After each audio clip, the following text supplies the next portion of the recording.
Criptopolítica. La política oculta de la élite mundial que maneja los hilos del poder en la sombra.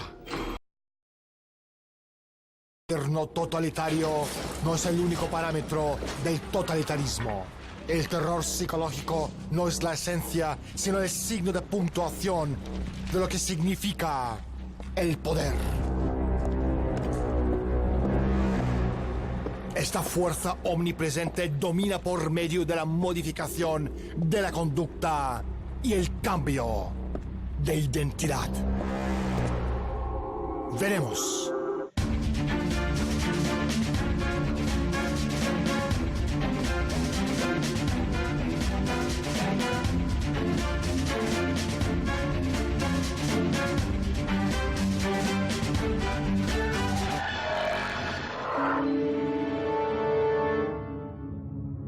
Hoy, en Desde la Sombra.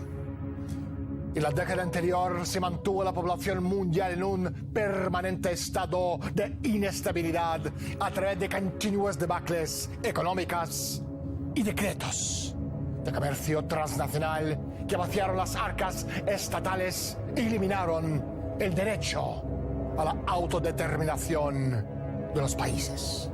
Las poblaciones se han visto tan abrumadas por el constante avance de la monstruosa maquinaria del imperio, de las crisis económicas y medioambientales, que la práctica universal de crear inseguridad ha dejado a las mayorías sociales paralizadas por un terror de baja intensidad.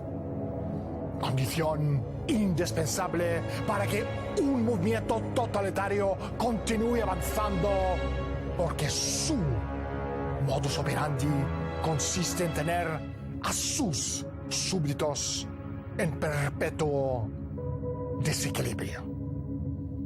¿Qué significa criptopolítica? Cripto en griego es secreto, oculto. La política oculta.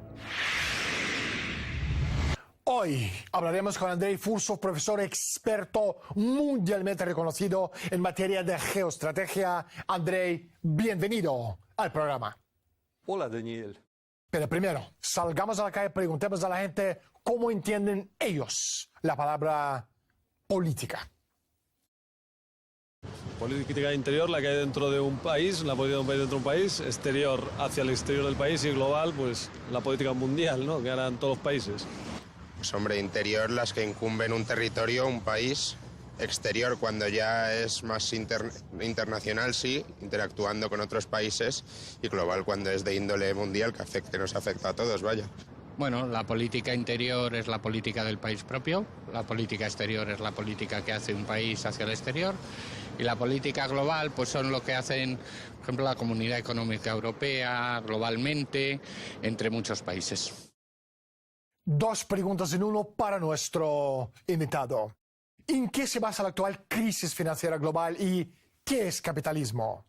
Andrei. Aunque pueda parecer paradójico, en la base de la actual crisis mundial yace el desmontaje del capitalismo, de la cima de la clase capitalista. Repito, a primera vista esto parece muy extraño, pero el caso es que aquellos que vivieron en la Unión Soviética y ahora viven en la Federación de Rusia, se acuerdan perfectamente de que la clase dirigente soviética, con ayuda del capital occidental, desintegró la Unión Soviética y el sistema anticapitalista que existía en nuestro país. Muy a menudo se entiende el capitalismo de forma muy materialista. Piensan que es libertad de capital y nada más. Pero de hecho, el capitalismo es un sistema social muy complejo que limita el capital para sus intereses y objetivos a largo plazo.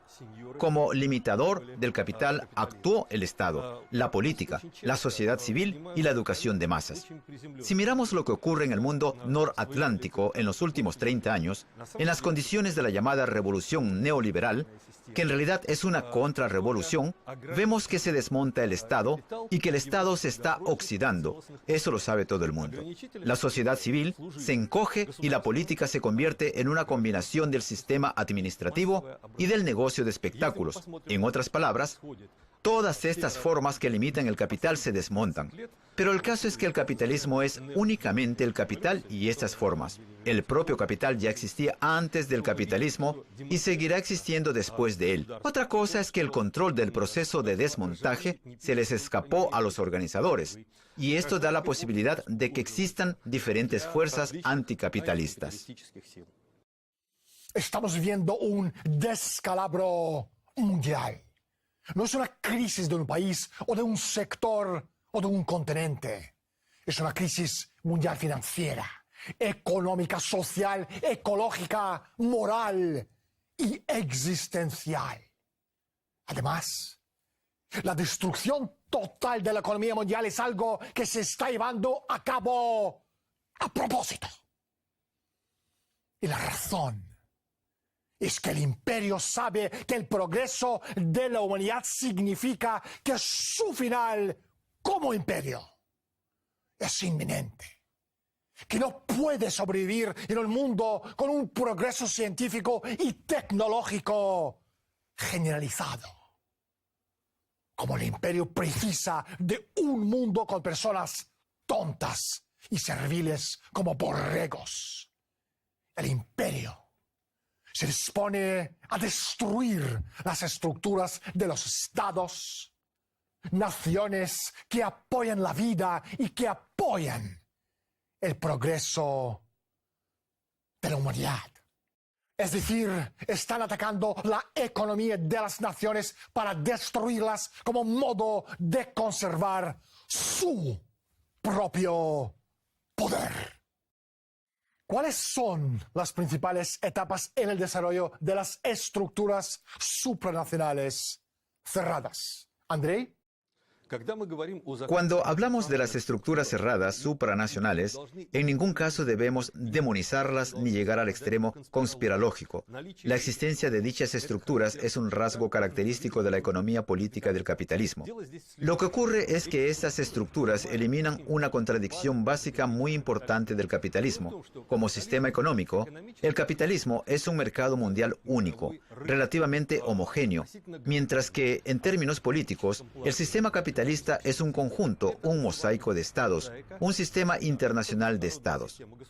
Imaginemos a un gran burgués en Inglaterra, Francia o Alemania, con intereses fuera del territorio de su país que pueden realizarse violando la legislación de su estado y del ajeno. Se puede hacer eso una o dos veces, pero luego le pasa por encima la aplanadora jurídica o política. Para el debido funcionamiento de grandes capitales, se requieren estructuras cerradas supraestatales que estén por encima del Estado y del capital, que garanticen ininterrumpidamente los intereses de grandes capitales. Así, el sistema capitalista es un triángulo: el capital, el Estado y las estructuras cerradas supranacionales de administración y coordinación mundial. Cuando surgió el capitalismo, la burguesía carecía de semejantes estructuras y se las arregló con lo que tenía a mano. Y lo que tenía a mano eran las organizaciones masónicas. La masonería ya existía en el siglo XVII. Y durante las primeras etapas de existencia de las estructuras supranacionales, se trataba de organizaciones masónicas de dos tipos, controladas por los británicos. Eran las organizaciones isleñas y las continentales. Las organizaciones isleñas partían de que Gran Bretaña es lo primero, inculcando el patriotismo y velando por los intereses británicos de una manera muy estricta. Mientras que las continentales eran una versión para la exportación, hablaban del cosmopolitismo, del liberalismo, o sea, los intereses de las estructuras cerradas supranacionales coincidían prácticamente por completo con los intereses estatales de Gran Bretaña. Ahora salgamos a la calle y preguntemos a la gente si ellos pueden nombrar 5 países democráticos y 5 países con dictaduras. Democráticos, pues la mayoría de los europeos, propia España, Portugal, Francia. Dinamarca, como país democrático, Suecia y Holanda. Y dictaduras en Ucrania. Eso, en Ucrania. Esto... En Corea, sí, por Oriente hay un montón de dictaduras. En China. Estamos hablando del periodo de los años 60 a los años 70 como punto de inflexión en el desarrollo del mundo moderno. ¿Qué quiere decir eso? Los franceses llaman el periodo de posguerra los 30 gloriosos años, también denominado como Edad de Oro del capitalismo. Este fue el periodo del auge económico en todo el mundo, cuando se genera una cantidad de bienes y servicios cuyo valor equivalía al valor total de todos los bienes y servicios facturados en los 150 años previos al periodo en cuestión. Había ilusión de que el mundo se iba desarrollando para alcanzar el ideal del bienestar general. Se hizo muy popular la ciencia ficción, lo que demostró la transformación de la actitud y la disposición humana hacia el futurismo. Pero tal estado de las cosas representaba un gran peligro para la élite de la sociedad capitalista, porque aumentó el número de personas que pertenecían a la clase media, igual que la cantidad de obreros especializados que algún día podían llegar a desafiar a la clase alta capitalista. La élite no tardó en reaccionar al nuevo reto tras crear el Club de Roma, la Comisión Trilateral.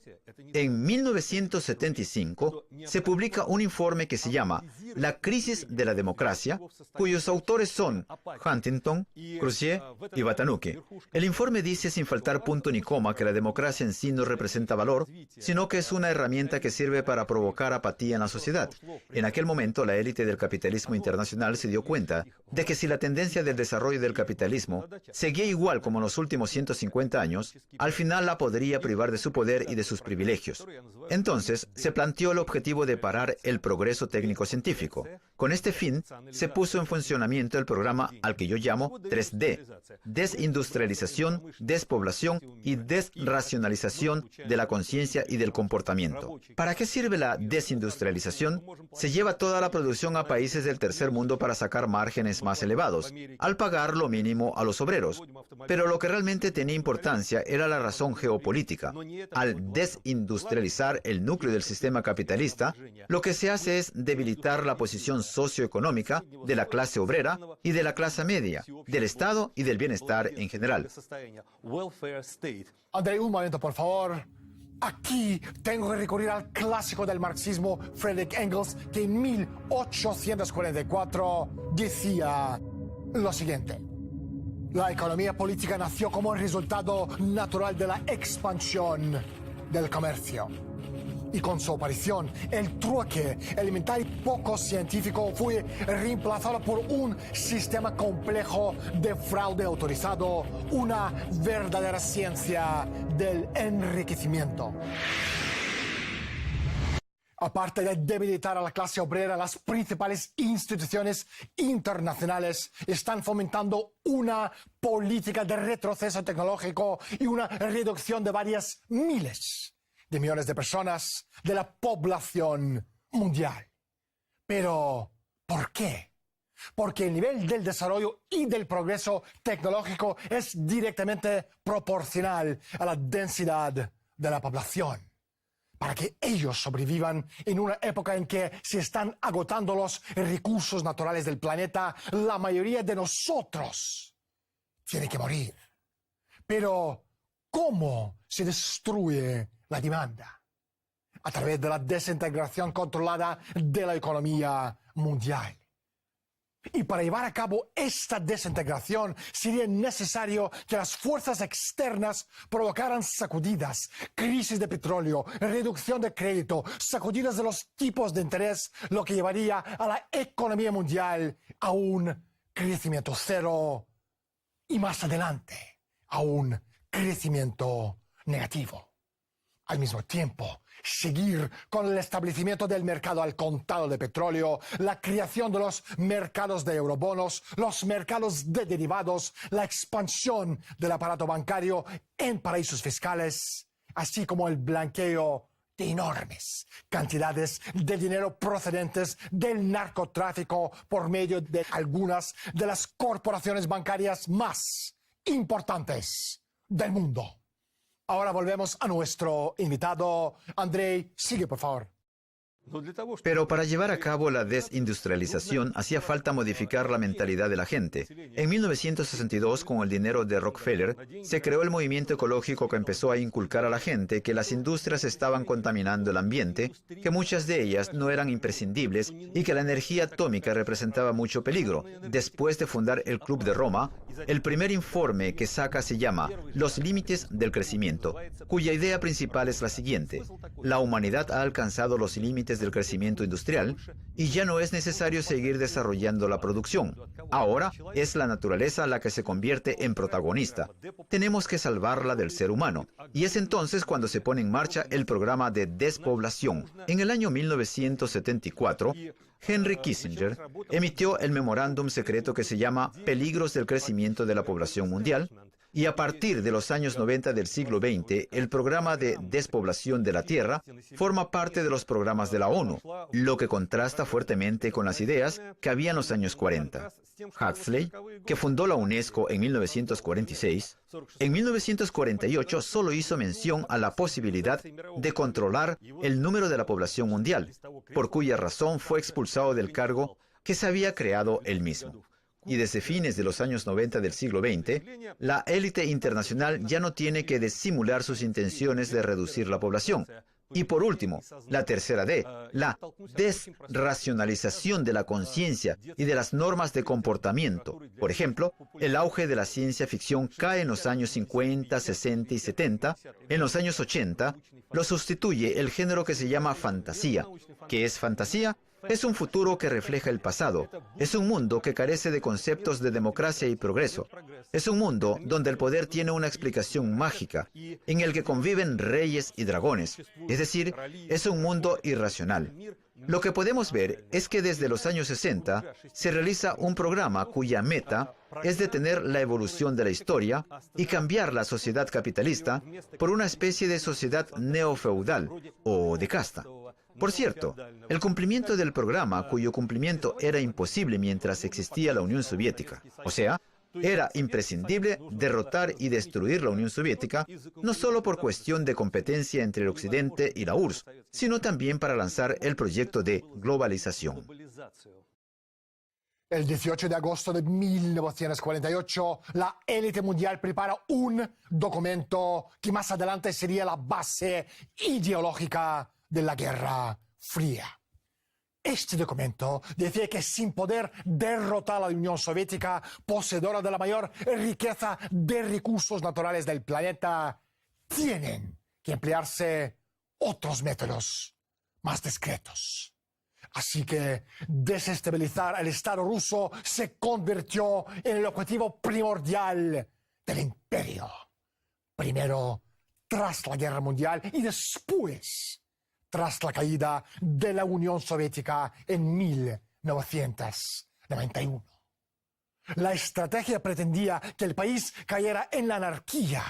El objetivo era destrozar a Rusia por medio de modificación de la conducta, crear conflictos entre las nacionalidades y regiones del país, separar a la juventud de los valores tradicionales de la sociedad mediante drogas, sexo y creando discordia en la sociedad. Es decir, implantar cambios forzados en nuestro modo de vida sin nuestro consentimiento y sin que sepamos siquiera lo que nos está sucediendo. Hoy, la Guerra Fría está muy viva. Miren a su alrededor.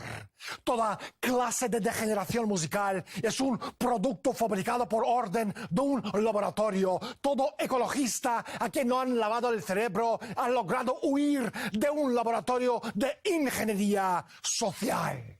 Todo drogadicto es producto secundario de una política gubernamental del futuro cuyo objetivo final es liquidar el espíritu humano y degradar al hombre. ¿Cuáles son los escenarios más probables del desarrollo mundial? ¿Andrei? La élite mundial que intenta dirigir el transcurso de la historia ya tiene el guión. Es bastante sencillo. Disminuir la población hasta 2.000 millones de personas, porque a esta cantidad de gente se la puede controlar a través de chips. Esta cantidad de gente no necesita tantos recursos y no pone en peligro el poder de esta élite. Además, el guión prevé la creación de enclaves industriales y de zonas neutrales a su alrededor. El resto se destruye, convirtiéndolo en una especie de Somalia o Afganistán, pero a mayor escala. Además, este guión prevé el control por parte de la élite de la información y de los recursos. El sistema capitalista se basa en el control del capital. ¿Y qué es el capital? Es el trabajo incorporado en los bienes que se convierte en un estimado que se valoriza a sí mismo. La sociedad postcapitalista se basa en el control de las fuentes de información. Actualmente podemos ver cómo se está creando la base del control de la información. Pero para establecer este control hay que destruir el sistema educativo. ¿Cómo ha cambiado la política del Occidente hacia Rusia en la última década? ¿Andrei? En los últimos tiempos, en la política de Occidente en relación a Rusia ha surgido un aspecto muy importante. Según pronósticos de climatólogos, las catástrofes geoclimáticas relacionadas con la corriente del Golfo, la reestructuración planetaria que ocurre cada 20.000 años, que se ha estado manifestando desde principios del siglo XX y que continuará hasta la tercera década del siglo XXII, la única zona relativamente estable será el norte de Eurasia. O sea, Rusia será una zona codiciada, una reserva de territorio en el que la humanidad podría refugiarse de la lucha del milenio. En Occidente se toman esto muy en serio. A finales del año 2011, la institución Brookings y la Escuela Económica de Londres publicaron un informe en el que trabajaron de forma secreta durante varios años. El nombre del informe era bastante neutral: Proyecto sobre el desplazamiento interno. Pero si se lee este informe con detenimiento, resulta evidente que este informe realmente trata sobre el desplazamiento de grandes cantidades de personas de la zona del Atlántico Norte hacia la zona norte de Eurasia. La institución Brookings es una institución muy concreta. Para la Primera Guerra Mundial, se encargaron de movilizar a la población, de fijar precios a bienes agrícolas que se consideraban esenciales. Estas son personas muy prácticas, no pierden el tiempo con trabajos teóricos. Si para el año 2011 ese reporte ya estaba listo, entonces resulta evidente que se está preparando seriamente para la vida post-catástrofe. Tatyana Karyagina, una de las más famosas economistas rusas, dijo lo siguiente: la historia de la civilización conocida es simplemente la punta de iceberg. Hay una economía en las sombras, una política en las sombras y también una historia en las sombras conocida por los conspirólogos. Son las fuerzas ocultas que actúan en el mundo, imposibles de detener incluso para los países y continentes más poderosos. Como sociedad, ¿qué podemos hacer? ¿Andrei? Resulta muy difícil hacer pronósticos, pero espero que en un futuro estos grupos de influencia se devoren entre ellos. Actualmente se escribe mucho sobre el enfrentamiento entre los Cluster, los Rothschild y los Rockefeller. Es difícil confirmarlo. Probablemente sea cierto. Para poder saber más detalles se necesita la información de los infiltrados. Sin embargo, lo que sí está claro es que se lleva a cabo una guerra entre los nuevos ricos y los viejos ricos.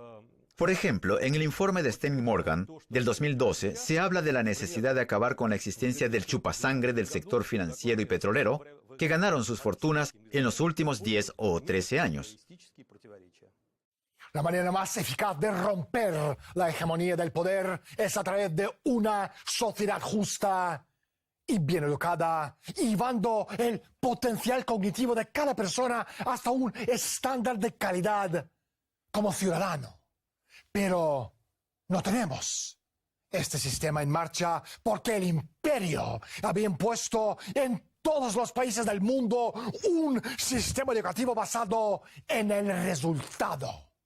Este sistema supone el exterminio total de los poderes creativos del razonamiento, de las habilidades mentales únicas de los humanos que se expresan típicamente en forma de descubrimientos válidos, axiomáticos, revolucionarios en la ciencia física.